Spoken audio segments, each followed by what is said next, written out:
পত্রিকায় আজকে হেডলাইন দেখলাম, কোথাও বলছে বাংলাদেশ জামাত ইসলামী সরকার গঠন করবে, বিএনপি বিরোধী দলে যাবে। তো ভাই সব আপনারা কি নির্ধারণ করে দিয়েছেন বিএনপি বিরোধী দলে যাবে নাকি জনগণ করবে? কিন্তু আমার জবাবটা এখানে সেরকম না। আমার জবাব হলো, আপনারা যখন এত বেশি কনফিডেন্ট হলেন, আত্মবিশ্বাসী হলেন যে সরকারি দল হবেন, তাহলে নির্বাচন না আসেন না কেন? আজকে এই বাহানা, কালকে এই বাহানা, পরশু এই বাহানা দিয়ে নির্বাচনকে বাধাগ্রস্ত করতে চাচ্ছেন কেন?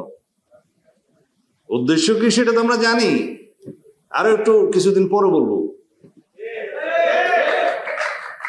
কাদেরকে নিয়ে আপনারা আন্দোলন করছেন এখন যুগপথের সঙ্গে, সেটা জনগণ দেখছে। তাদের মধ্যে একটি দল আছে, আমি নাম নিলে তো আবার অসুবিধা। 2024 সালের 7ই জানুয়ারি আমিডামে নির্বাচনে অংশগ্রহণ করেছিল। মার্কাটা বলতে পারি না? না, আচ্ছা, আপাতত ওইটা থাকলো, কারণ 7টা দলের মধ্যে আপনারা নাম খুঁজে নেবেন।